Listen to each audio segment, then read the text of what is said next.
잠깐 기도하시겠습니다.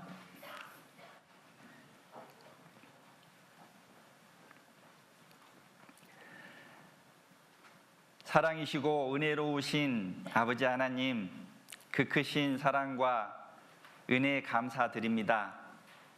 영원한 심판을 받을 수밖에 없는 우리를 위해서 십자가에 못 박히시고 그 피로 우리를 구원해 주시고 영원한 천국의 소망을 주셔서 감사합니다.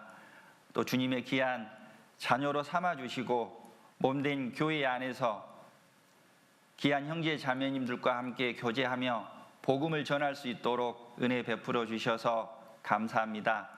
주님께서 맡기신 이 귀한 복음, 이뤄져가는 영혼들에게 담대히 증거할 수 있도록 도와주시옵소서. 먼저 우리 귀한 형제 자매님들 사랑하고 또 이뤄져가는 영혼들에게 복음을 전할 수 있도록 도와주시기를 원하옵니다. 하나님께서 서로 사랑하라라고 말씀하셨고 또 그로 인해 세상 사람들이 우리가 하나님의 제자인 줄 알게 된다고 하셨습니다. 우리의 입이 아닌 우리의 변화된 삶을 통해 하나님의 복음이 전해질 수 있도록 도와주시옵소서. 아직 구원받지 못한 가족과 친척들 있습니다. 하루빨리 그들이 하나님의 말씀을 듣고 주님 앞에 나아올 수 있도록 은혜 베풀어 주시옵소서. 5월 가정의 달을 맞이하여 저희들 더욱 가족을 돌아보는 데 힘쓰고 또 그들에게 담대히 복음을 전할 수 있는 귀한 시간이 되도록 은혜 베풀어 주시옵소서. 오늘 주일을 통해서 함께 모였습니다. 말씀으로 교훈하여 주시고 그 말씀을 따라 변화되어가는 삶이 되도록 인도하여 주시옵소서. 이 자리에 함께 해야지만 여러 가지 사정으로 함께하지 못한 우리 귀한 형제 자매님들 있습니다. 주님께서 어디 있든지 동일한 은혜로 채워주시고 또 늘 교제를 사모하며 다음 교제 시간 함께할 수 있도록 그 발걸음, 그 마음 인도하여 주시옵소서. 해외에서 복음 전하시는 선교사님과 가정 함께하는 동역자들 늘 기억해 주시고 복음 증거하는 데 부족함 없도록 은혜 베풀어 주시옵소서. 오늘 이 한 시간 주님의 은혜로운 손길에 맡기고 의지하오며 저희를 사랑하시는 예수님 이름으로 기도드립니다. 아멘. 성경 찾겠습니다. 신약 성경 마태복음 12장입니다.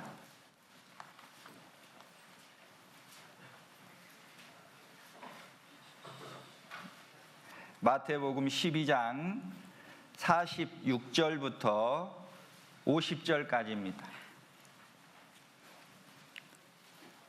마태복음 12장 46절부터 50절까지입니다.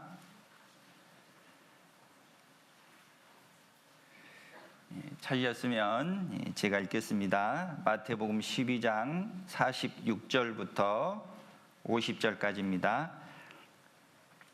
예수께서 무리에게 말씀하실 때에 그 모친과 동생들이 예수께 말하려고 밖에 섰더니 한 사람이 예수께 여짜오되 보소서 당신의 모친과 동생들이 당신께 말하려고 밖에 섰나이다 하니 말하던 사람에게 대답하여 가라사대 누가 내 모친이며 내 동생들이냐 하시고 손을 내밀어 제자들을 가리켜 가라사대 나의 모친과 나의 동생들을 보라. 누구든지 하늘에 계신 내 아버지의 뜻대로 하는 자가 내 형제요 자매요 모친이니라 하시더라. 예전에 대기업의 한 회사가 이제 광고를 하는데요. 그 내용 중에 또 하나의 가족이라는 이제 문구가 있었습니다. 이 회사가 좀 큰 회사고 또 타 회사보다 더 나은 또 신뢰감이 더 있는 이제 회사이긴 하지만 이 감수성이나 이런 부분에서는 조금 이제 약했던 것 같습니다. 그래서 소비자에게 조금 더 가까이 다가가기 위한 목적으로 고객은 또 하나의 가족이다. 가족처럼 대접하겠습니다라는 뜻으로 또 하나의 가족이라는 이제 광고 문구를 사용했습니다. 이 광고가 나간 뒤로요, 이제 이곳저곳에서 이제 사용하게 됩니다. 그래서 어떤 모임에서도 우리는 또 하나의 가족이다, 이런 표현을 쓰면서 그 모임을 좀 더 가깝게 하기 위한 이제 목적으로 이런 이제 문구를 사용하게 됩니다. 심지어는 이제 집에서 키우는, 이제 요즘 반려동물이라 그러죠. 예. 집에서 키우는 동물도 이제 또 하나의 가족이 이제 되어 버렸습니다. 세상 사람들은 이 또 하나의 가족을 계속 이렇게 사용하다 보니까 진짜 가족은 이제 잊어버리고 가족이 될 수 없는 사람이나 회사나 모임이나 또는 동물을 또 하나의 가족으로 삼아서 살게 됩니다. 자, 가족의 개념이 점점 퇴색되어 가고 있습니다. 당연히 이 가족으로 여겨야 할 사람들은 멀어지고 가족이 될 수 없는 사람들이 이제 가족의 자리에 앉아 있게 됩니다. 그래서인지 집은 있으나 가정은 없다라는 말을 좀 종종 하게 됩니다. 가정이 이제 상실되어 버린 이 시대에 우리가 살고 있다라는 겁니다. 자, 5월은 가정의 달이라 그러죠. 5월 5일은 어린이날이고 5월 8일 오늘은 이제 어버이날입니다. 5월 15일은 무슨 날인지 아세요? 스승의 날인가요? 예, 스승의 날도 되지만 올해 5월 15일은 성인의 날입니다. 이 성인의 날이 5월의 셋째 주 월요일, 이걸 이제 성인의 날로 정했습니다. 5월 21일은 무슨 날인지 아세요? 부부의 날입니다. 왜 5월 21일이 부부의 날이냐 봤더니요, 둘이 하나 된다. 그래서 5월 21일을 이제 부부의 날로 이렇게 정했습니다. 그래서 더 이제 가족들을 좀 더 생각해보고 또 이 가족에 대한 더 깊은 어떤 애정을 이제 갖게 하기 위한 목적으로 이제 가정의 달을 이제 세웠는데요. 진짜 아끼고 사랑해야 될 이제 가족들은 옆에 없고 엉뚱한 가족들이 이제 주위에 이제 있게 됩니다. 이렇게 세상은 이제 가족의 개념이 이제 무너져 버렸는데요. 구원받은 그리스도인들은 정말 가족의 개념을 어떻게 세워야 할까? 주님께서 이 가족의 개념을 정확히 세워주시는 내용이 방금 읽은 이제 본문의 말씀입니다. 자, 47절 보시면, 한 사람이 예수께 여짜오되 보소서 당신의 모친과 동생들이 당신께 말하려고 밖에 섰나이다. 한 사람이 예수님에게 말씀하셨어요. 당신의 모친, 당신의 동생들이 지금 밖에 있습니다 라고 얘기를 하죠. 사람의 입장에서의 가족의 개념은 이제 피를 나누는, 그래서 이제 부부를 중심으로 자녀들, 이게 이제 가족이 되잖아요. 이 이제 사람들은 예수님의 가족이 누구라는 걸 이제 알고 있습니다. 아버지는 목수였죠. 그리고 그 예수님의 이제 남자 동생들이 4명이 있다라는 것, 또 누이들이 있다라는 것을 이들은 잘 알고 있습니다.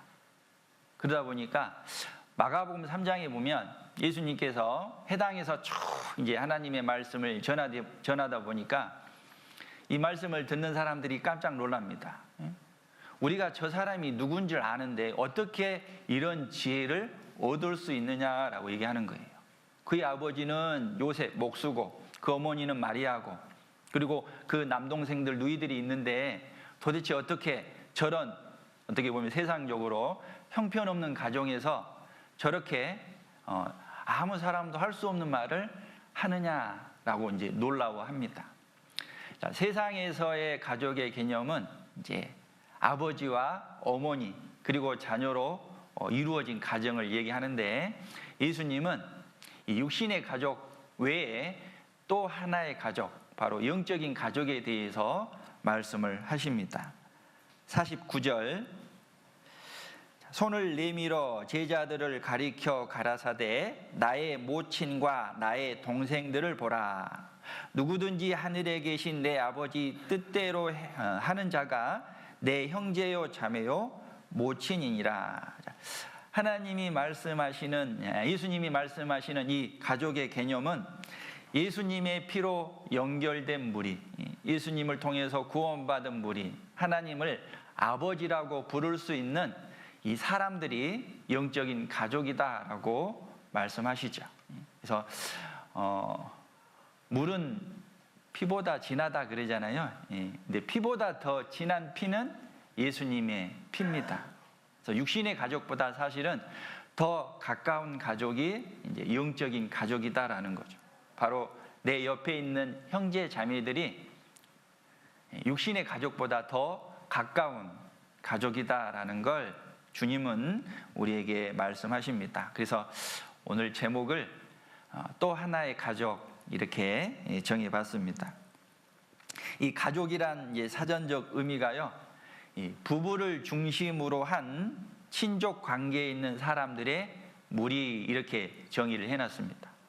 부부를 중심으로 인해서 만들어진 형성된 이제 이 친척, 이들이 이제 가족이다라고 얘기를 하는 거죠. 자, 하나님은 첫 번째 세운 제도가 바로 결혼의 제도고 가정에 대한 제도입니다. 자, 그만큼 이 가족 또 이 부부가 하나님 보실 땐 귀한 존재다라는 거예요. 한 남자와 한 여자로 이루어진 가정, 이 가정이 얼마나 소중한지를 주님은 얘기하십니다. 그리고 가정을 만드신 이제 목적이 있죠. 자, 창세기 2장을 보겠습니다. 창세기 2장 18절입니다.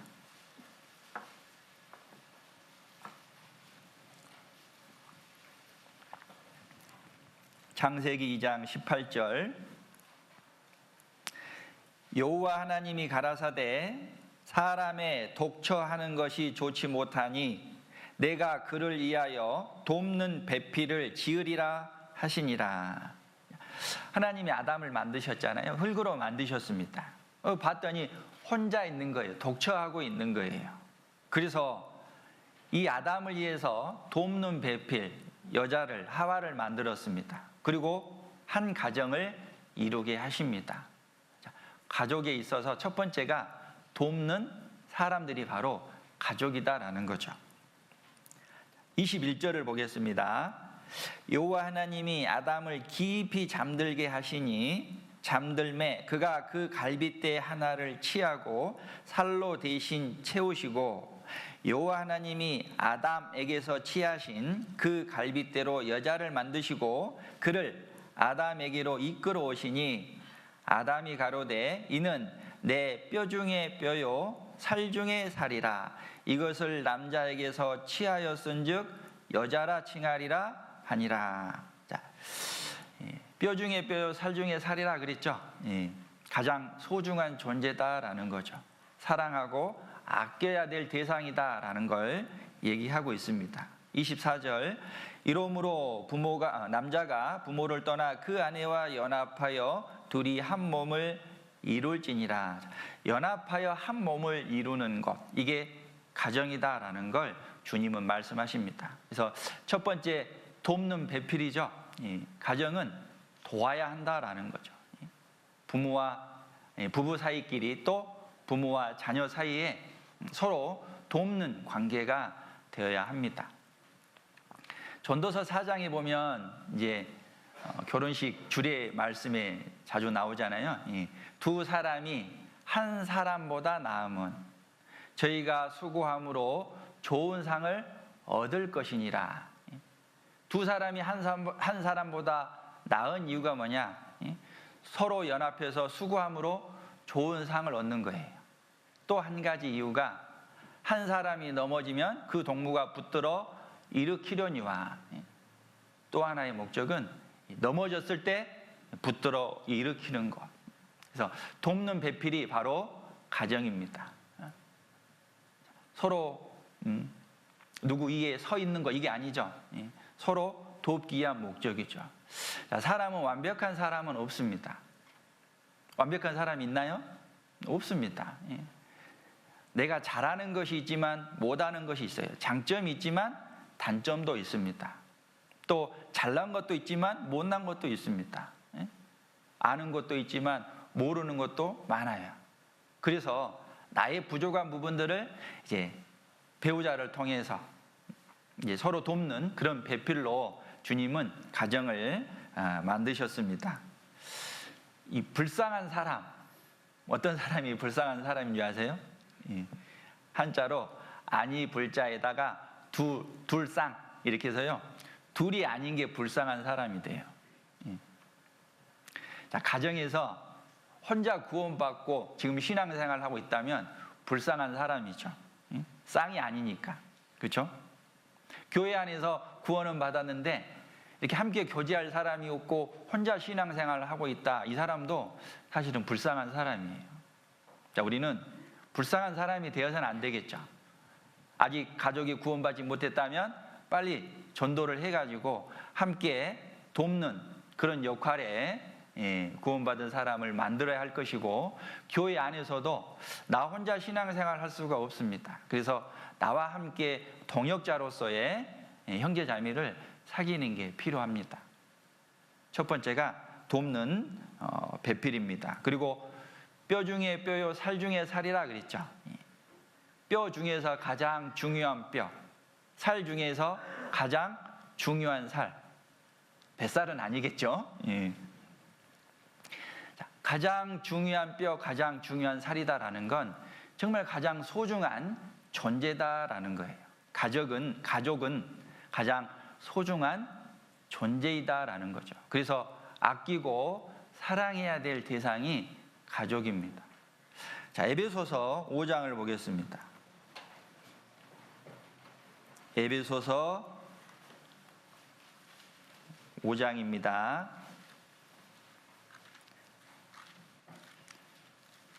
신약성경 315쪽 에베소서 5장 28절입니다. 에베소서 5장 28절 제가 읽겠습니다. 이와 같이 남편들도 자기 아내 사랑하기를 제 몸같이 할지니 자기 아내를 사랑하는 자는 자기를 사랑하는 것이라. 자, 아내를 자기 몸처럼 사랑하라라고 합니다. 자기 몸은 정말 아끼잖아요. 그렇죠? 내 몸 중에 어떤 뼈가 부러졌다. 그럼 바로 병원 갈 겁니다. 내 살 중에 어떤 살이 찢겨졌거나 상처가 난다면 바로 치료할 겁니다. 왜? 내 몸이기 때문에. 내 몸을 내가 아끼기 때문에 그와 같은 조치를 취하게 됩니다. 그런데 남편에게 아내가 바로 내 몸과 같이 여길 가족이다라는 거죠. 사랑해야 될 대상이다라고 말씀하십니다. 그래서 가족은 귀하게 여기고 소중히 여기고 사랑해야 될 대상이다라고 주님은 우리에게 말씀하십니다. 내 뼈가 부러지고 내 살이 상처가 났는데 내버려 두는 사람이 없죠.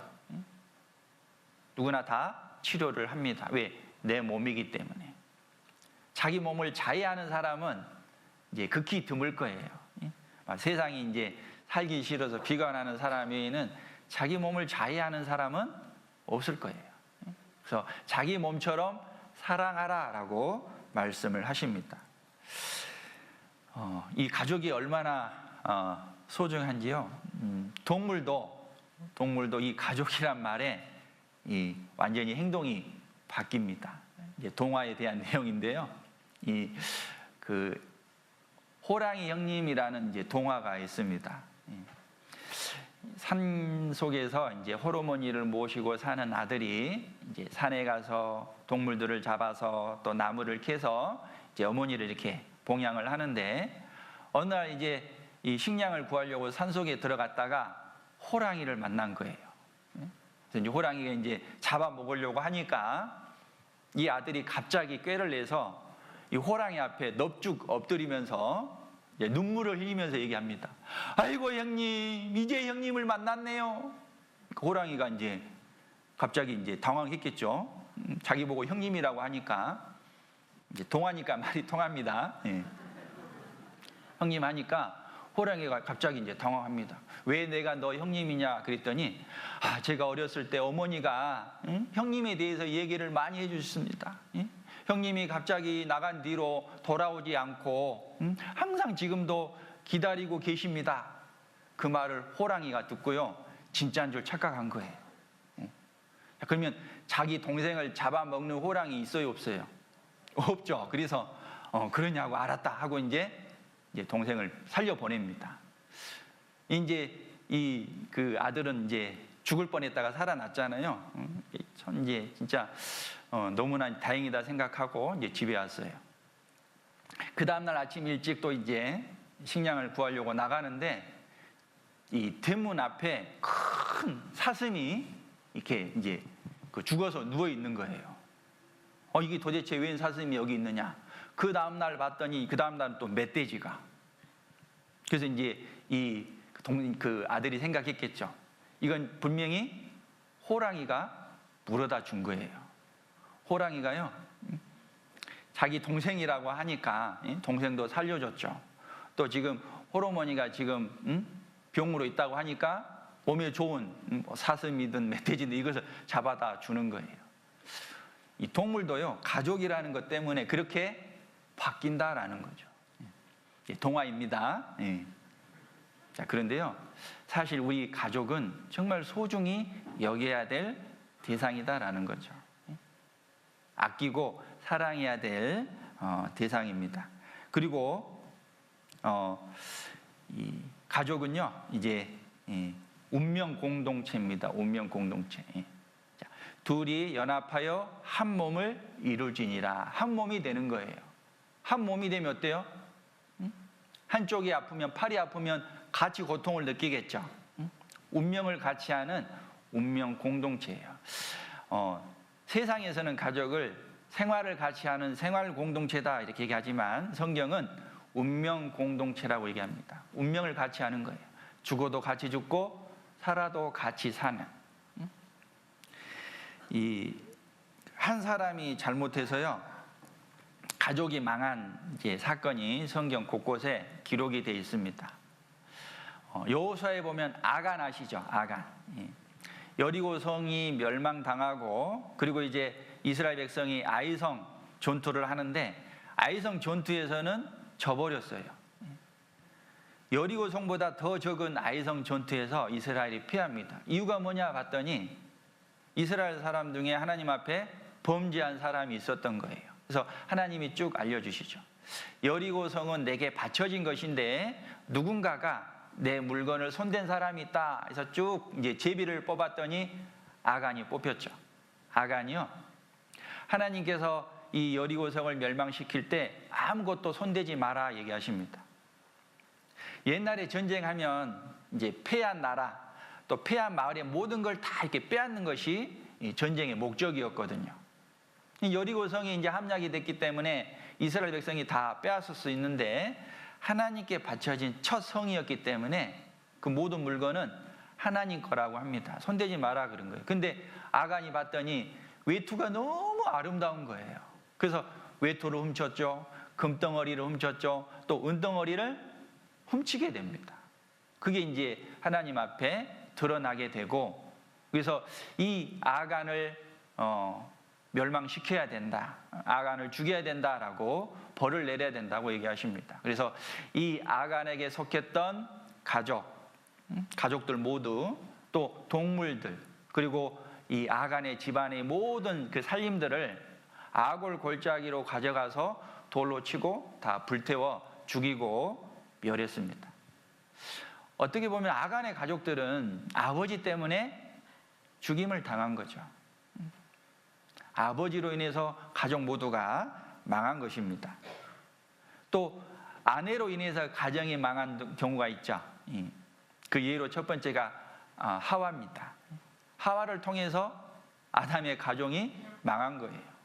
또 아합의 이 가족이 또 이세벨, 아합의 아내가 이세벨이었잖아요. 그 이세벨로 인해서 아합 왕이 북이스라엘에서 가장 악한 왕이 된 거예요. 왜? 이세벨이 아합을 계속 충동질했다라고 합니다. 그로 인해서 이 아합의 아들이 70명이나 됐는데요, 그 가족이 모두 다 예후에 의해서 다 죽어요. 아합 왕도 죽고 이세벨도 죽고 그 아들들도 다 죽습니다. 한 어머니로 인해서 가족이 또 멸망당한 사건입니다. 또 부부가 연합해서 망한 가족도 있죠. 사도행전 5장에 보면 아나니아와 삽비라, 성령을 속임으로 또 부부가 함께 망했습니다. 또 이제 자녀들이 잘못해서 망한 가족도 있어요. 이 엘리라는 제사장 아시죠? 사무엘상에 나오는 엘리의 아들 홈니와 비느하스가 있습니다. 이들이 제사장인데요, 하나님 앞에 제사 드려야 될 제물을 자기들이 먼저 가져다가 먹은 거예요. 하나님 앞에 해서는 안 될 죄를 짓게 됩니다. 그래서 이 가족이 또 망합니다. 블레셋과의 전투에서 법궤는 빼앗기고 홈니와 비느하스는 죽고, 법궤가 빼앗기고 자기 아들이 죽었다는 소식을 들은 엘리는 의자에 앉았다가 넘어져서 목뼈가 부러져 죽었죠. 그 며느리는 애를 낳다가 죽었습니다. 가족들이 다 멸망을 한 겁니다. 그래서 가족은 운명 공동체입니다. 죽으면 같이 죽는 거예요. 그런데 한 사람이 또 살아서 가족 모두를 살린 경우도 있습니다. 한 사람 때문에 가족 모두가 구원받는 경우가 있다라는 거예요. 가장으로 인해서 가족이 구원을 받습니다. 그죠? 그래서 창세기 6장, 7장, 8장에 나오는 이 노아의 방주, 노아 아버지를 통해서 가족 8명이 살아남았습니다. 또 사도행전 10장에 보면 고넬료가 나와요. 고넬료. 로마 백부장이었는데 이 고넬료가 하나님을 경외했고 또 가족 모두가 하나님을 경외하면서 항상 기도한 사람들이에요. 그래서 베드로를 보내서 복음을 전하고 이 가족 모두가 구원을 받게 됩니다. 한 사람을 통해 가족 모두가 구원을 받죠. 아마 우리 형제 자매님들 중에서도 그런 분들이 있을 거예요. 때로는 아버지가 먼저 구원받고, 때로는 어머니가 구원받고, 때로는 자녀가 먼저 구원받아서 가족 모두가 구원을 받게 되는 경우가 있습니다. 한 사람을 통해 망할 수 있고 한 사람을 통해 모두가 구원받을 수 있다라는 거, 이게 가정입니다. 아내를 통해서 또 구원받은 가정도 있죠. 사도행전 16장을 보겠습니다. 사도행전 16장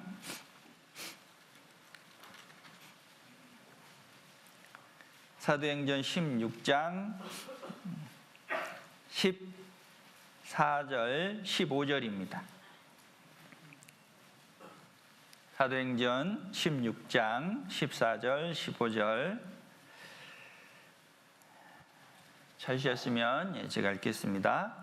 두아디라 성의 자주장사로서 하나님을 공경하는 루디아라 하는 한 여자가 들었는데 주께서 그 마음을 열어 바울의 말을 청정하게 하시니라. 저와 그 집이 다 세례를 받고 우리에게 청하여 가로되 만일 나를 줄 믿는 자로 알거든 내 집에 들어와 유하라 하고 강권하여 있게 하니라. 자, 두아디라 성에 있는 루디아를 통해서 가족이 구원받고 또 이 루디아를 통해서 교회가 형성이 됩니다. 한 사람을 통해서 가족 모두가 구원을 받는 경우입니다. 자녀를 통해서도 구원받죠.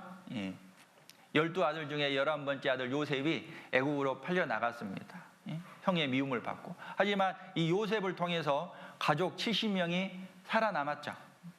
한 사람을 통해 가족 모두가 살게 됩니다. 때로는요, 너는 우리 가족 아니여? 이러고 얘기하는 그 가족을 통해서도 구원을 받아요. 자, 여리고성이 멸망당할 때 살아남은 사람 있죠? 누군가요? 기생 라합. 이 라합을 통해서 가족 모두가 여리고 성이 멸망 가운데서도 살아남았어요. 근데 이 라합의 직업이 기생이었잖아요. 자기 집에 만약에 기생이 있다면 이걸 광고하고 자랑하고 다닐 거예요? 아니잖아요. 아마 부끄럽게 여기고 이게 숨길 거예요. 저건 우리 가족도 아니라고. 그런데 그 가족을 통해서, 그 라합을 통해서 가족이 구원을 받습니다. 가족으로 인정하기 싫은 그 한 사람을 통해서 구원을 받는 거예요. 그래서 가족은 운명 공동체입니다. 지금 우리 가족 중에 내가 제일 먼저 구원을 받았다면 우리 가족들 전도하라고 지금 나를 구원해 주신 거예요. 저도 저희 집에서 제가 제일 먼저 구원 받았거든요. 그런데 어떤 분은 그러죠. 왜 나를 먼저 구원했냐고. 때로는 아버지를 먼저 했더라면, 때로는 형을 먼저 했더라면 더 나았을 건데 왜 나를 먼저 구원해 주셨냐고. 분명 하나님의 뜻이 있을 겁니다. 내가 구원을 받아야 가족이 구원받을 수 있는 그 길이 더 쉽기 때문에 나를 구원해 주셨다라는 걸 아셔야 됩니다. 하나님은 한 사람을 통해서 가족을 구원해 주십니다. 그래서 사도행전 16장 31절 잘 아시잖아요. 주 예수를 믿으라, 그리하면 너와 내 집이 구원을 얻으리라. 주 예수를 믿어라. 우리는 믿습니다. 근데 이 믿으라 말 안에요, 순종하라라는 말씀도 포함이 돼 있어요. 내가 구원받고 하나님의 말씀 가운데 신앙생활하고 순종하며 살아가면 내 가족을 구원해 주시겠다라는 약속의 말씀입니다. 저도 구원받고 처음에 시작할 때는 신앙생활을 잘 못했거든요. 교제에 잘 붙지 못했는데 교제에 붙고 나니까 가족 중에 한 명씩 전도가 되더라고요.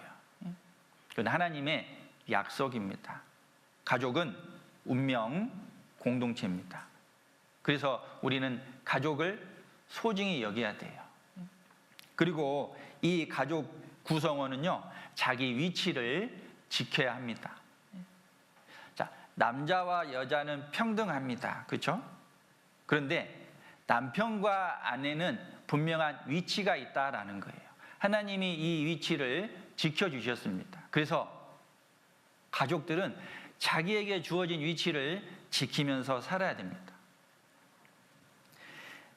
가족은요, 부부를 중심으로 이루어진 이제 모임이 단체가 바로 가족입니다. 자, 그러면 주가 누구냐면 남편과 아내입니다. 그런데 이게 이제 바뀌어졌죠. 집에서 가장 1번이 누구예요? 1번이 누구예요? 자녀죠. 그래서 모든 걸 다 자식에게 걸고 삽니다. 그러다 보니까 이 우선순위가 바뀌니까요, 가정이 점점 붕괴가 되는 거예요. 부부가 결혼해서 함께 살아야 되는데 이 자녀 교육을 위해서 외국에 이제 유학을 보내죠. 그러면 이제 또 어머니는 따라가야 되고, 그래서 이제 기력의 아빠가 생깁니다. 그러면 이 아버지는 아들 교육시키기 위해서 어떻게 보면 살아가는 거예요. 삶의 목적이 그것이 아닌데 위치가 깨지니까 가정이 붕괴가 되는 것입니다. 먼저는 남편과 아내, 이 부분이 첫 번째다라는 거예요. 그래서 창세기 2장에 보면 남자가 그 부모를 떠나 여자와 연합하여 한 몸을 이룰지니라 그랬죠. 부모를 떠나라 그랬어요. 네 부모를 떠난다라는 부분은 위치적인 부분이에요. 부모에게서 뭔가 이렇게 경제적인 부분 이런 걸 다 지원받아서 살아가는 게 아니라 이제 내 가정은 내가 살려야 된다라고 분명히 이렇게 독립적인 부분을 얘기하는 거예요. 결혼을 했는데도 계속 부모의 도움을 받고 산다면 이거는 부모를 떠나 연합하는 게 아니죠. 분명한 가정의 위치를 알려주십니다.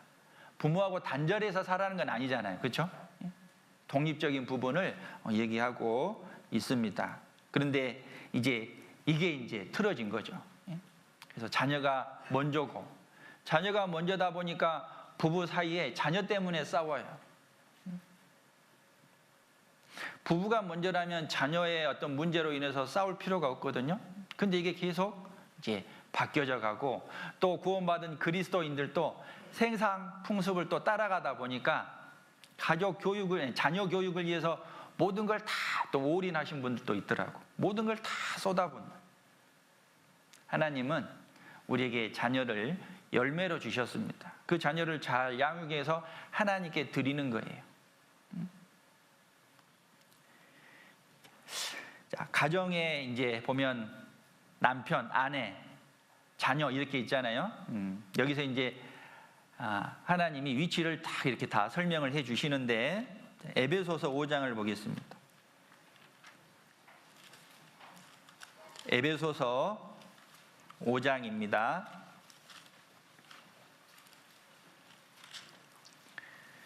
에베소서 5장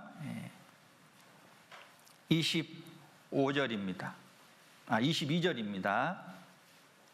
에베소서 5장 22절.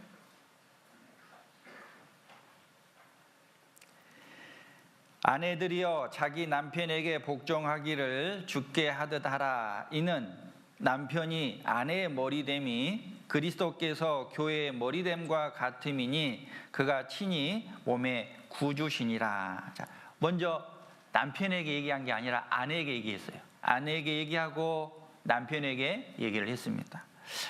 아내된 자들아 자기 남편에게 복종하기를 주께 하듯 하라. 이걸 누구에게 말씀하셨다고요? 아내에게 하신 말씀이 아내에게. 근데 꼭 남편들이 이 말씀을 인용하죠. 예? 남편에게 하신 말씀이 아닌데 아내에게 하신 말씀이. 그래서 아내는 이 하나님의 말씀으로 남편에게 복종하는 거예요. 주께 하듯.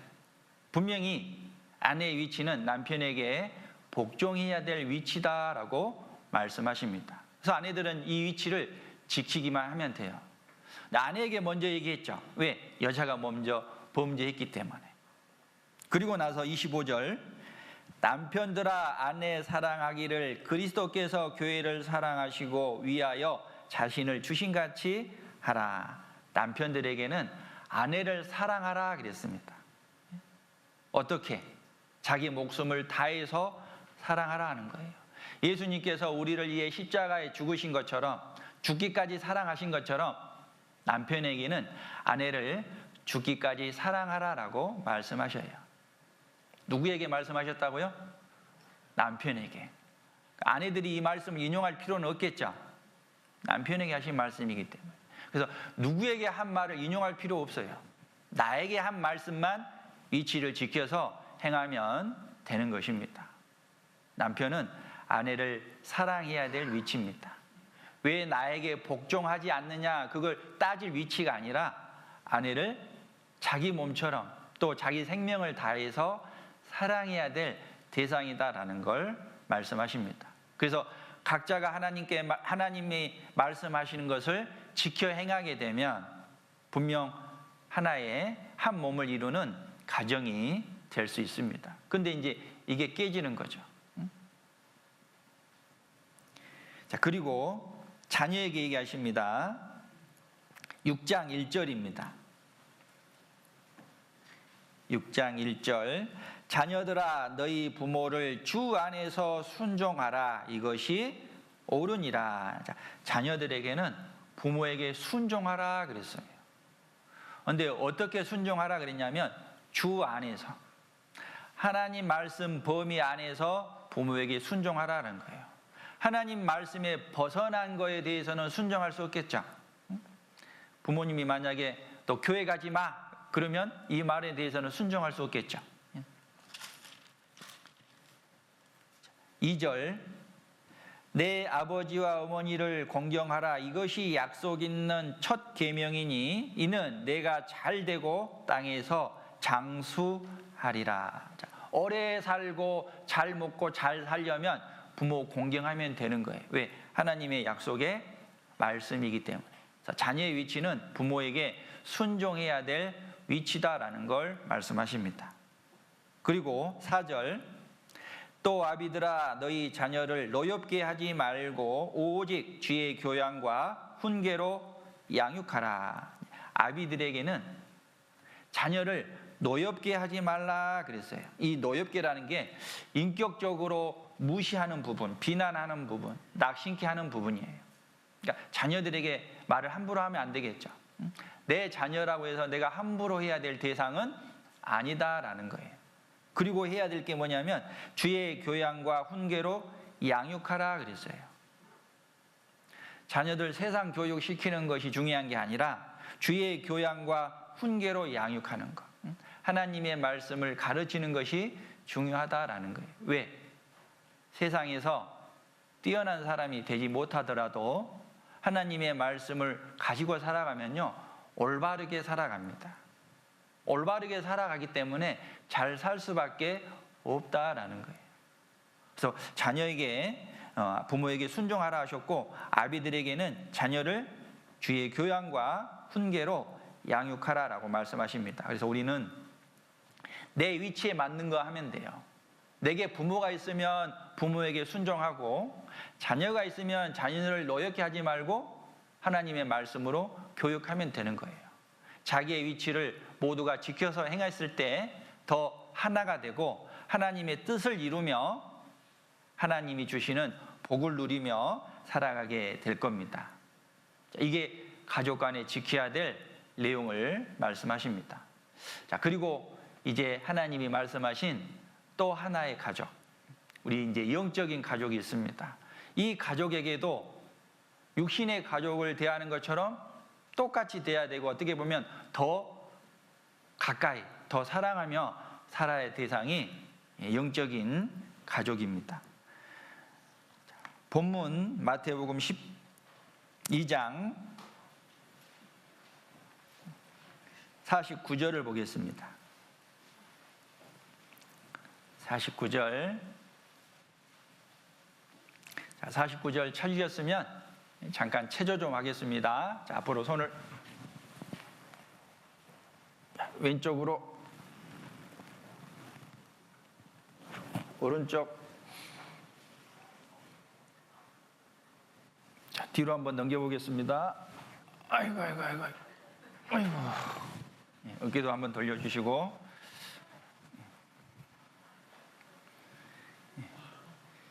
조는 분이 있어서 체조한 거 아닙니다. 제가 예전에 노아했을 때 어떤 어르신이 1시간 반을 이렇게 꼼짝없이 앉아 있으니까 몸살이 난대요. 그래서 좀 중간에 체조 좀 해달라고 요구를 해서 하다 보니까 이게 이제 습관이 돼가지고요, 중간 정도 이렇게 체조를 하면 되면 몸이 조금 더 나아지더라고요. 그러시죠? 예. 절대 조는 분이 있어서 그런 게 아닙니다. 자, 49절. 손을 내밀어 제자들을 가리켜 가라사대 나의 모친과 나의 동생들을 보라. 자, 예수님이 새로운 가족 관계를 말씀하시는데 나의 모친과 나의 동생들을 보라 하고 가리켰어요. 이들이 누굴까요? 바로 예수님과 함께 했던 제자들입니다. 그 주위에 있는 무리가 바로 예수님의 가족이다라고 예수님이 말씀하시는 거예요. 예수님은 진정한 가족, 또 더 중요한 가족을 말씀하십니다. 이 영적인 가족에 대해서 말씀하시는데 50절, 누구든지 하늘에 계신 내 아버지의 뜻대로 하는 자가 내 형제요 자매요 모친이니라. 자, 아버지의 뜻대로 행하는 사람, 아버지의 뜻대로, 아버지가 뜻이 뭘까요? 아버지의 뜻이 여러 가지가 있지만요, 그 중에 첫 번째가 아들을 보고 믿는 자마다 영생을 얻는 이것이니 이게 아버지의 뜻이에요. 요한복음 6장 40절에 아들을 보고 영생을 얻는 것이 하나님의 뜻입니다. 바꿔 얘기하면 예수님의 진짜 가족은 바로 구원받은 우리들입니다. 우리가 바로 하나님을 아버지라고 부를 수 있고 예수님의 동생들이 되는 거예요.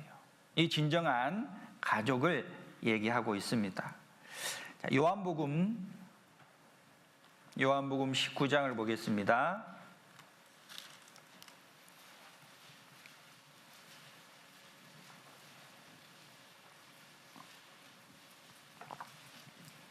요한복음 19장 25절, 26절입니다.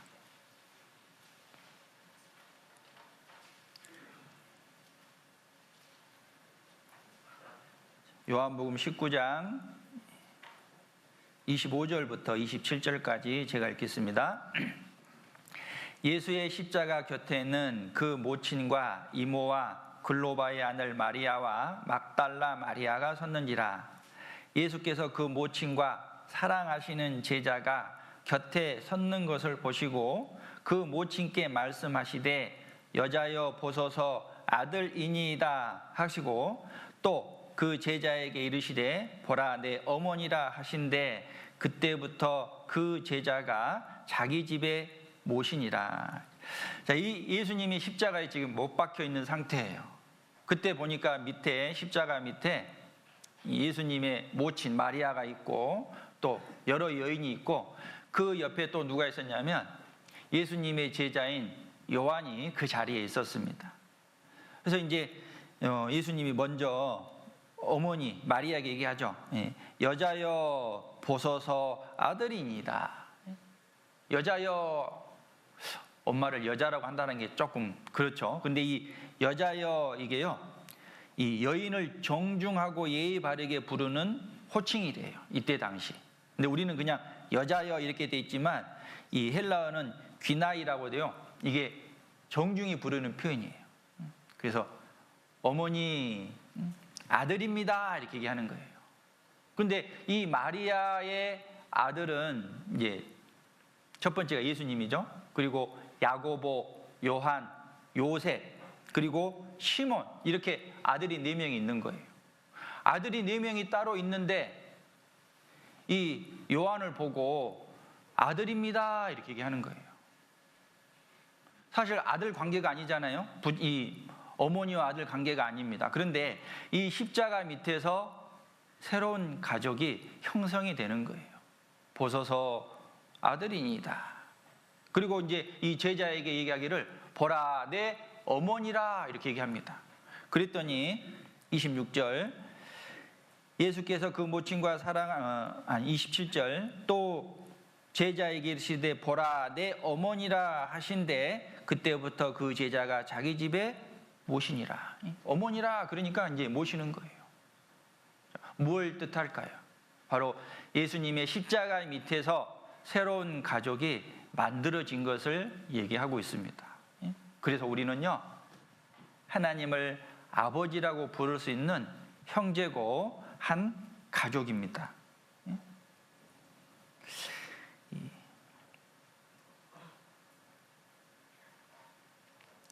히브리서를 잠깐 보겠습니다. 히브리서 2장입니다.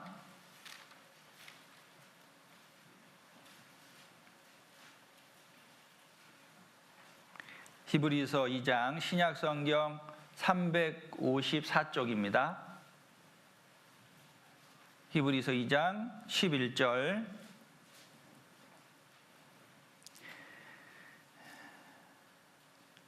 함께 읽어보시겠습니다.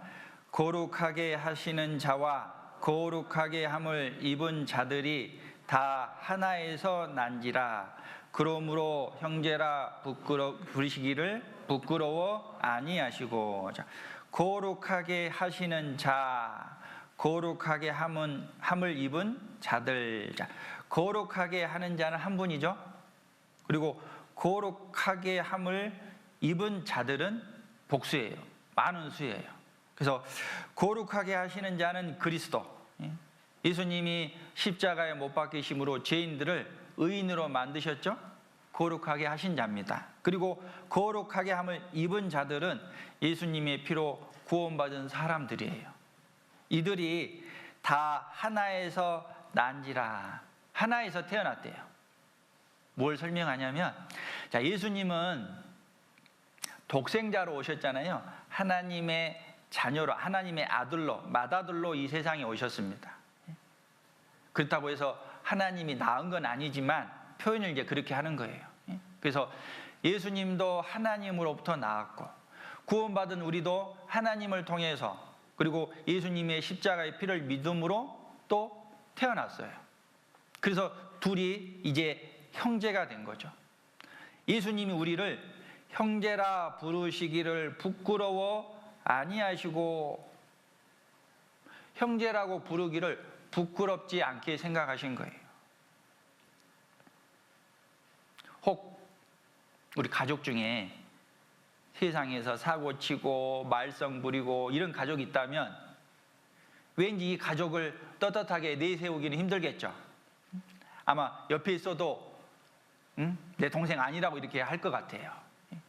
그런데 예수님은요, 나를 보고 뭐라 그랬어요? 형제라고 부른다라는 거예요. 내가 예수님께 형제라고 불려질 만큼 거룩한 사람인가요? 그거 아니잖아요. 매일 죄짓고 하나님 말씀에 불순종하면서 살아갈 수밖에 없는 사람인데 예수님이 보실 때는 형제라고 부르기에 부끄럽게 여기지 않는 거예요. 자, 우리는 이걸 생각해 봐야 됩니다. 제 예전에 이제 지역교회에서 이제 교제할 때요, 한 자매님이 조금 그 정신 연령이 조금 낮아요. 그러니까 행동도 40이 넘었는데도 애같이 행동을 해. 그러니까 이제 형제 자매들이 조금 이렇게 막 멀리 하려고 합니다. 괜히 이제 이렇게 조금 같이 있고 그러면 계속 이제 뭐 받아줘야 되고 응석 부리는 것도 이렇게 해줘야 되니까 옆에 있는 걸 이렇게 가까이 안 하려고 하더라고요. 그런데 하나님 앞에는 귀한 형제 자매잖아요. 근데 이제 그렇게 이제 왜냐하면 오랜 시간을 그렇게 이제 살다 보니까 너무 힘든 거죠. 그래서 이제 그런 이제 뭐 나타나는 표현들이 이해가 되긴 하지만 왠지 조금 멀리 하고 싶은 이제 그런 이제 사람으로 생각하는데 예수님은 나를 그렇게 생각 안 하신 거예요. 멀리 두고 싶은 사람이 아니라 내 형제라고 부르기를 부끄럽지 않게 여겼다라는 거죠. 혹시 가까이 하고 싶지 않은 형제 자매가 있나요?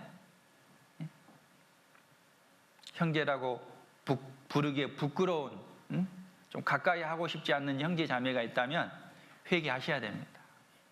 예수님도 나를 형제라고 부르기에 부끄럽지 않다고 하는데 내가 우리 귀한 옆에 있는 형제 자매를 부끄럽게 생각한다면, 멀리 하고 싶어 한다면 하나님 앞에 분명히 회개하셔야 됩니다. 이 형제라는 호칭, 형제라는 호칭은 정말 귀한 거예요. 제가 예전에 이제 80년대 초에 구원받은 이제 형제님하고 이렇게 교제를 하다가요, 그런 얘기 하시더라고. 이제 이분이 이 형제님이 이제 구원받기 전에요, 이제 이렇게 지인들 이렇게 모여 있는데 이제 구원받은 형제하고 같이 친구였기 때문에 이제 그 구원받은 형제 자매 이렇게 모여서 얘기하는 것이 보면 너무 부러웠대요. 형제라고 부르고 막 이렇게 자매라고 부르면서 이렇게 가깝게 지내는 모습이 너무 부러운 거예요. 그래서 그 부러운 모습 때문에 말씀을 들었대요. 말씀을 듣고 구원을 받았는데 그때는요, 얘기 들어보니까 구원 받아도 바로 형제로 안 불러줬대요. 한 1년 정도 지켜보고 제대로 신앙생활 하는가 보고 형제로 불러줬대요. 그래서 이 형제님이 구원받고 이제 형제라 불러줬으면 좋겠는데 누구 씨 이렇게 부르는 거예요. 그 형제라는 소리가 그렇게 듣고 싶었대요.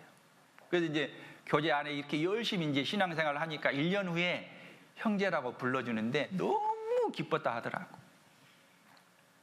형제는요, 정말 소중한 아름다운 호칭이에요. 앞에서 설교하는 이제 세상으로 보면 설교하는 목사가 목사는 될 수 있지만 형제가 될 수 있어요? 목사라고 불려질 수 있지만 형제라고 불려지기는 어렵습니다. 구원받지 않으면. 그렇죠? 대통령이라고 부를 수 있지만 형제라고 부를 수는 없어요. 그 형제라는 호칭이 정말 귀하고 소중한 호칭입니다.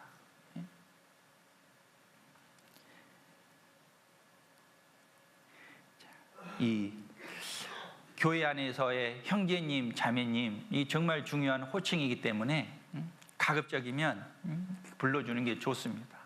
근데 이제 이 장소를 좀 잘 보고 불러야 되겠죠. 예전에 제가 광주에서 신앙생활 할 때 그런 얘기 들었어요.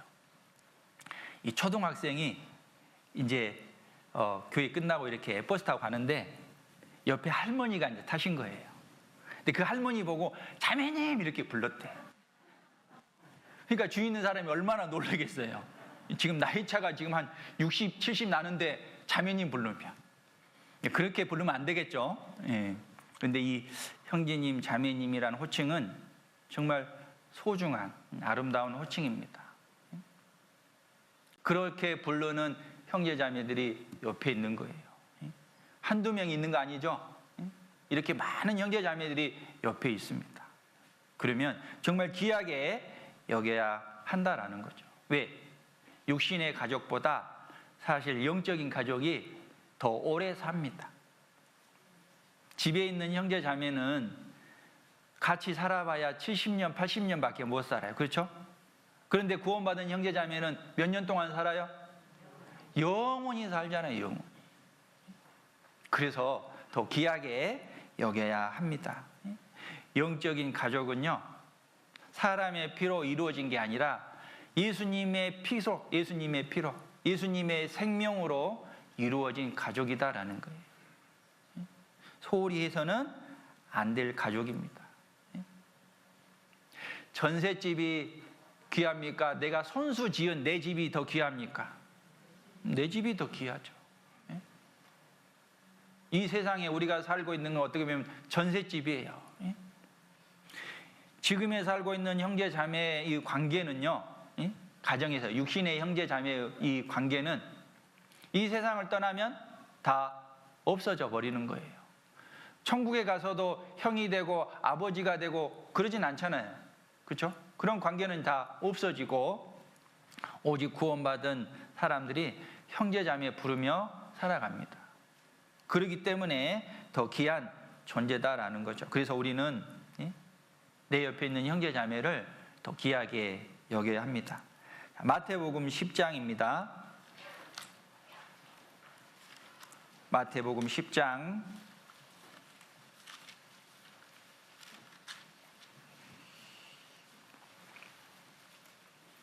마태복음 10장 37절입니다. 마태복음 10장 37절 함께 읽겠습니다. 아비나 어미를 나보다 더 사랑하는 자는 내게 합당치 아니하고 아들이나 딸을 나보다 더 사랑하는 자도 내게 합당치 아니하고. 자, 아비나 어미를 사랑해야 돼요? 사랑 안 해야 돼요? 사랑해야 되죠. 그런데 하나님보다 더 사랑하면 안 됩니다. 그렇죠? 더 사랑하라고 했는데 아비나 어미를 사랑 안 하면 또 안 되죠. 아비나 어미를 나보다 더 사랑하면 문제가 돼요. 하나님을 가장 사랑해야 되겠죠. 또 아들이나 딸을 나보다 더 사랑하는 자도 내게 합당치 않고. 그래서 가족보다 더 사랑해야 될 대상이 주님이다라는 거예요. 그러면 가족보다 더 사랑해야 될 대상은 주님의 피로 만들어진 바로 영적인 가족. 이 가족을 더 귀하게 여겨야 합니다. 왜? 아버지의 피로 연결된 게 아니라 예수님의 피로 연결된 가족이기 때문에 그렇습니다. 그래서 우리는 더 형제 자매들을 사랑하고 더 선을 행해야 합니다. 갈라디아서 6장입니다.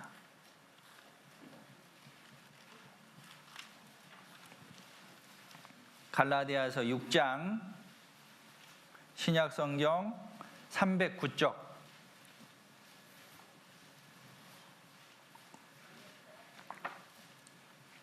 갈라디아서 6장 10절입니다.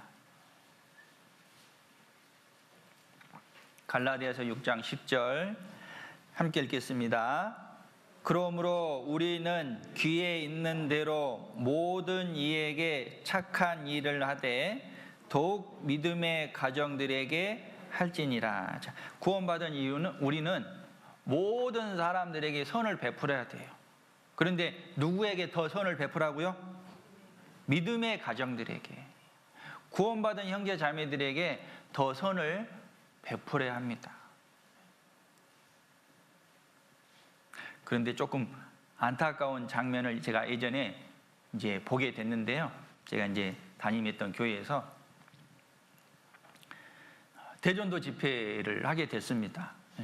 그래서 이제 어머니 회에서 여기 이제 현관 입구에다가 이렇게 이제 차를 준비를 해놨어요.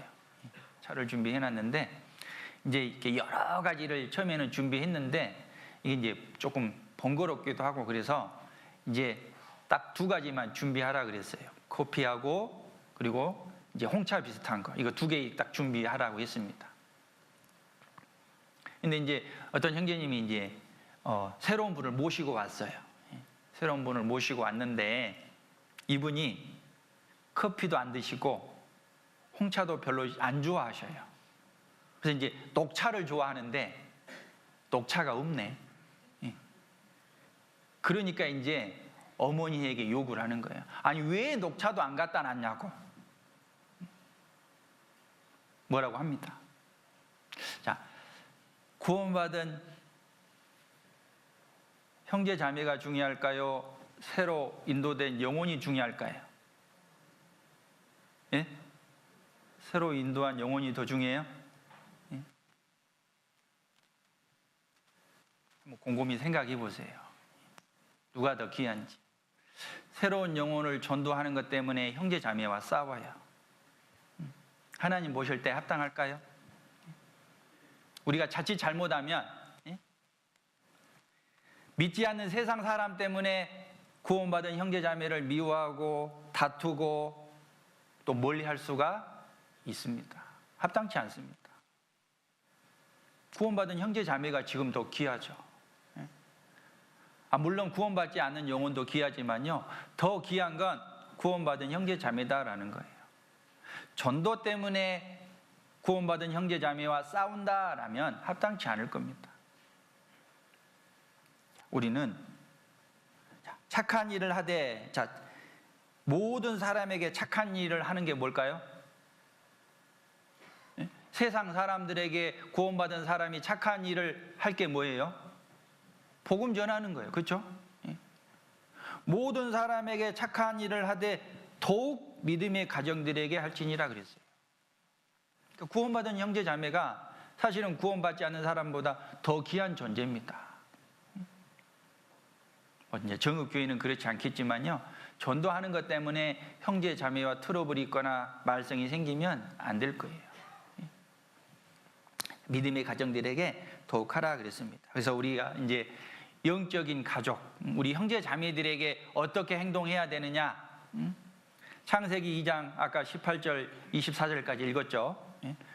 이제 가족에게 행해야 될 그 내용 3가지. 첫 번째가 돕는 배필이라 그래서 돕는 배필. 형제 자매들은 서로 도와주는 역할을 하는 거예요. 서로 동역자의 모습으로 살아야 합니다. 자, 에베소서, 갈라디아서 다음에 에베소서 4장입니다. 에베소서 4장 16절입니다. 에베소서 4장 16절. 그에게서 온 몸이 각 마디를 통하여 도움을 입음으로 연락하고 상합하여 각 지체의 분량대로 역사하여 그 몸을 자라게 하며 사랑 안에서 스스로 세우느니라. 그에게서 온 몸이, 주님을 통해서 온 몸이 각 지체의 도움을 입음으로 연락하고 서로 연결돼서 자란다라는 거예요. 자, 우리는 이제 그리스도의 몸이라 그러죠. 구원받은 사람들을. 이 몸 안에 한 지체를 담당하고 있습니다. 이 몸이 자랄 수 있는 방법은 머리와 연결돼 있어야 돼요. 그래서 머리에서 성장 호르몬이 분비가 돼야 몸이 자랍니다. 몸의 각 지체는 서로 연결이 되어야지만 뇌에서 나오는 성장 호르몬을 통해서 자라는 거예요. 만약에 손가락이 이 손을 떠나면 자라요, 못 자라요? 못 자랍니다. 서로 연결이 돼 있어야 돼요. 그래서 함께 자라는 것입니다. 내 옆에 있는 형제 자매가 있기 때문에 내가 신앙생활을 할 수 있는 거고, 내가 지금 이 자리에 머물 수 있다라는 거죠. 그래서 내 힘으로, 내 능력으로, 나의 열심으로 이 자리에 있는 게 아닙니다. 하나님이 구원받은 형제 자매를 통해서 내가 자라게 하시고 내가 지금 이 자리에 머물게 하시는 거예요. 서로 연합하지 않으면, 서로 동역자의 모습으로 서로 돕는 배필로서 살아가지 않으면 우리의 신앙은 자랄 수가 없습니다. 그리고 그 교회는 화목될 수가 없는 거예요. 더 하나 될 수 있는 방법은 서로 동역자로서 돕는 배필로서 살아가는 삶을 살 때 비로소 하나가 되고 하나님은 우리를 통해서 더 크게 역사하실 겁니다. 먼저 돕는 배필로 동역자의 모습으로 살아야 되고요. 두 번째는 내 뼈 중에 뼈요 살 중에 살이라 그랬죠. 정말 아끼고 또 소중히 여겨야 될 대상이 바로 우리 형제 자매들입니다. 자, 데살로니가전서 뒤로 조금 더 넘기시면 데살로니가전서 4장 신약성경 331쪽입니다. 데살로니가전서 4장 9절 10절입니다. 데살로니가전서 4장 9절 10절입니다. 제가 읽겠습니다. 형제 사랑에 관하여는 너희에게 쓸 것이 없음은 너희가 친히 하나님의 가르치심을 받아 서로 사랑함이라. 너희가 온 마게도냐 모든 형제를 대하여 과연 이것을 행하도다. 형제들아 고난원이 더 많이 하고. 자, 형제 사랑에 관하여는 너에게 쓸 것이 없음은 바울 사도가 이 데살로니가 성도들에게 편지를 보낸 내용인데요. 편지를 쭉 쓰면서 그 내용에 하나님을 위해서 이렇게 좀 살았으면 좋겠다. 하나님 앞에 이런 은혜와 평강이 있기를 원한다. 하나님 앞에 이렇게 했으면 좋겠다라는 이제 많은 내용들이 있는데, 이 데살로니가 성도들에게는 형제 사랑에 관하여는 너희에게 쓸 것이 없음은 그랬어요. 형제 사랑, 서로 형제 자매 사랑하는 그런 내용에 대해서 더 이상 할 말이 없다라는 거예요. 왜? 데살로니가 성도들은 형제 사랑을 너무나 잘하고 있기 때문에, 너무 잘해서 이 사랑에 대해서 더 할 말이 없다라는 거죠. 너희가 친히 하나님의 가르침을 받아 서로 사랑함이라. 서로 사랑하고 있기 때문에요, 서로 사랑하라 말을 할 필요가 없다 그 말이에요. 그런데 이 데살로니가 성도들이 자기 교회에 있는 형제 자매들만 사랑한 게 아니라 10절 너희가 온 마게도냐 모든 형제를 대하여 과연 이것을 행하도다. 예를 들면 정읍교회 형제 자매들만 사랑한 게 아니라 그 옆에 뭐 순창, 더 나아가 전주, 더 나아가 서울, 그 형제 자매들과도 모두가 서로 사랑하며 살아간다라는 거죠. 네, 가까이 있는 사람은 사랑하기가 쉽겠죠. 멀리 떨어져 있는 사람을 사랑하기는 어렵습니다. 근데 이 데살로니가 성도들은 더 넓은 지역, 온 마게도냐 지역의 형제 자매를 사랑했다라는 거죠. 우리의 사랑은 점점 넓혀져 가야 됩니다. 때로는 우리 구역 식구만 사랑할 게 아니라, 그렇죠? 우리 정읍교회 형제 자매만 사랑할 게 아니라 전국에, 더 나아가 전 세계에 있는 형제 자매를 사랑해야 되겠죠. 근데 사실 우리는 그건 하고 있어요. 그렇죠? 지금 전국에 있는 형제 자매들 만나면 얼마나 또 반갑게 맞이합니까? 그렇죠? 심지어 외국 선교 갔을 때도 지금 그렇게 하고 있습니다. 사실 우리에게는 이 형제 사랑에 대해서 더 할 말은 없는 것 같아요. 근데 이제 가끔 수양회장 가면 자리 때문에 다투는 그런 모습도 있더라고. 이제 선의의 이제 좋은 그런 모습일 수도 있겠지만요, 조금 더 양보하면 더 나을 건데, 이제 그런 이제 조금은 거시기한 그런 모습도 보게 됩니다. 자, 우리는 사랑을 점점 더 넓혀가야 돼요. 이 데살로니가 성도처럼 온 마게도냐 성도를 사랑할 수 있는 그런 모습이 되어야 할 겁니다. 자, 이 사랑은요, 용서를 통해서 사랑이 시작이 됩니다. 내가 용서하지 못하면 사랑할 수가 없어요. 용서함으로 사랑이 시작이 돼요. 그래서 베드로가 예수님한테 잘난 척했죠.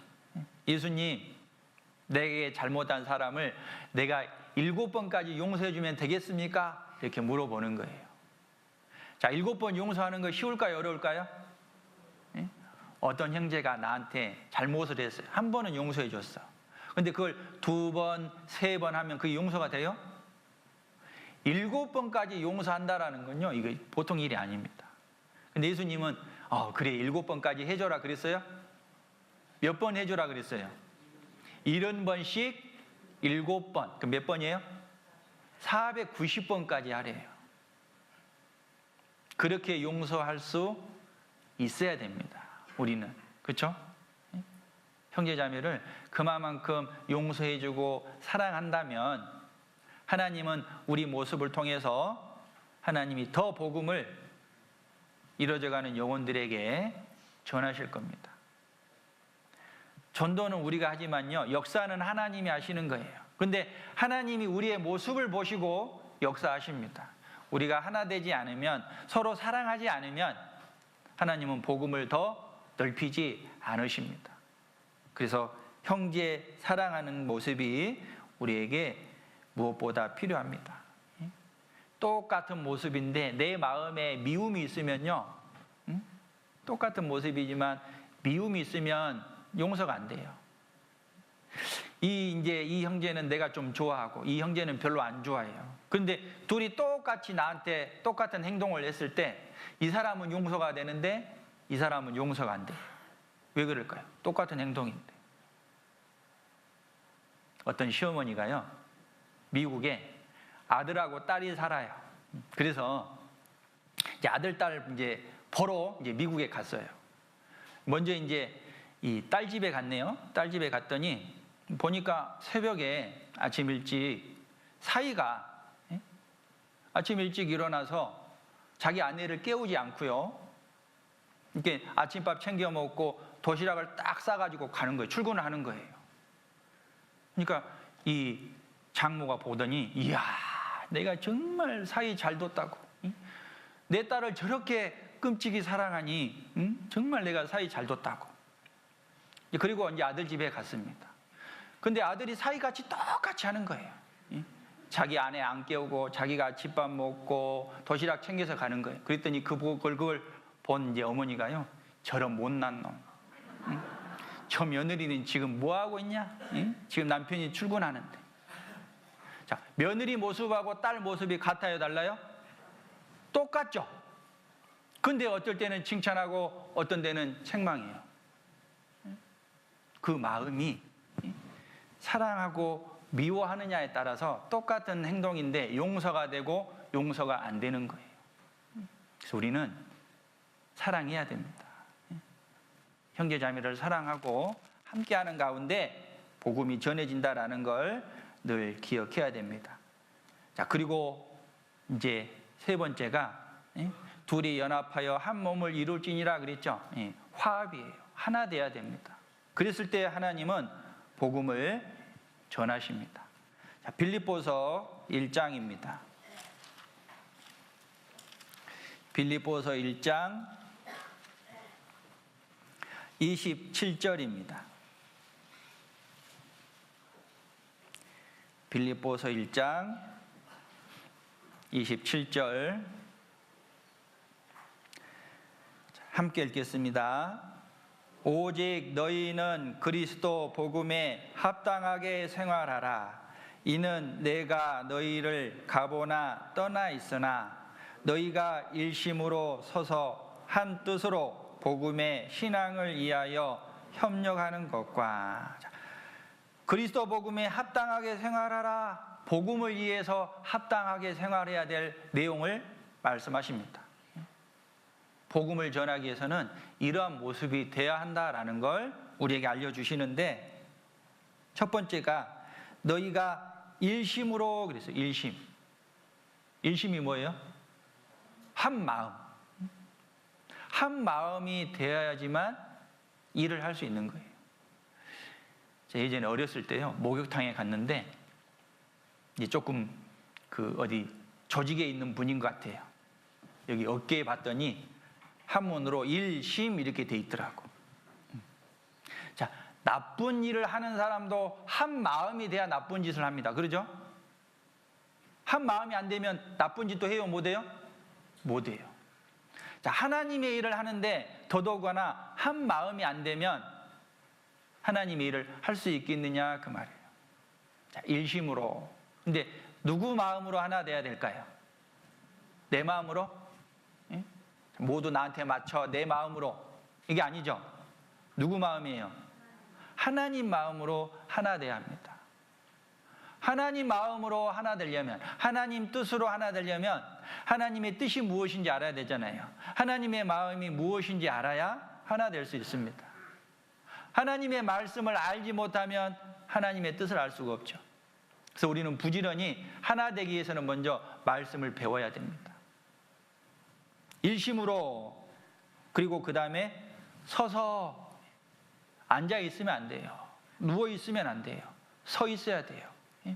서 있다라는 건 바로 일할 수 있는 준비를 갖추고 있는 겁니다.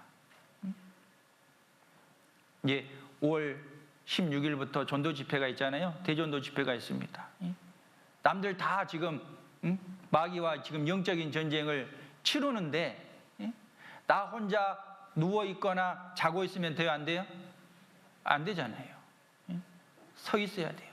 바로 주님이 말씀하시면 바로 나아갈 수 있는, 일할 수 있는 준비를 갖춰야 됩니다. 서서 한 뜻으로, 그랬죠. 한 뜻. 주님의 뜻이죠. 한 뜻으로 복음의 신앙을 위하여 협력하는 것과, 협력해야 돼요. 힘을 모아야 돼요. 뜻을 모아야 되고 마음을 모아야 됩니다. 그랬을 때 복음에 합당하게 생활하는 거고, 그걸 통해 하나님은 복음을 전하십니다. 우리가 믿지 않는 세상 사람과 하나 되겠어요? 그럴 수 없잖아요. 그렇죠? 구원받은 형제 자매와 하나 돼야 됩니다. 연합해야 됩니다. 한 가족이기 때문에. 한 가족이요, 하나 될 수 있는 방법은 아버지의 뜻을 따라 행동하는 거예요. 집안에 어떤 문제가 생겼다고 합시다.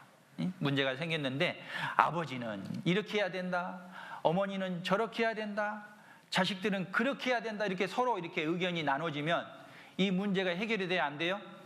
안 되죠.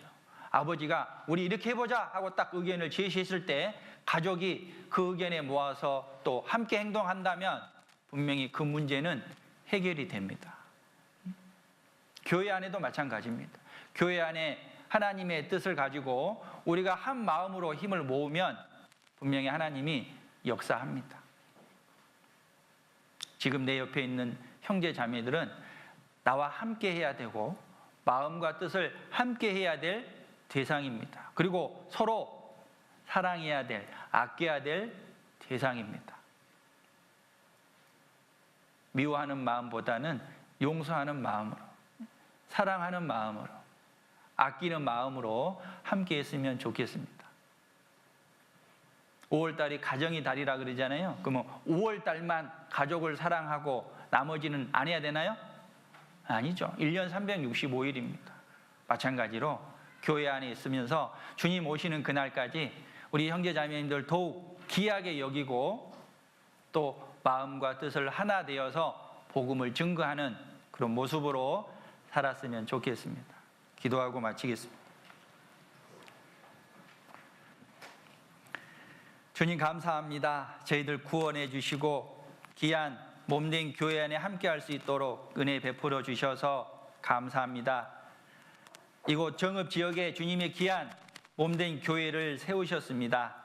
정읍교회를 통해 이뤄져가는 많은 영혼들에게 복음을 증거하며 주님 앞에 기이 쓰임받는 교회가 될 수 있도록 은혜 베풀어 주시옵소서. 주님의 뜻 가운데 모두 하나 되어 주님의 일에 더욱 충성되어 행하는 귀한 형제 자매님들이 되도록 은혜 베풀어 주시옵소서. 5월 16일부터 있는 대전도 집회에도 주님 함께해 주시고 많은 영혼들 불러주시어서 하나님의 크신 역사 나타내 주시옵소서. 저희를 사랑하시는 예수님 이름으로 기도드립니다. 아멘.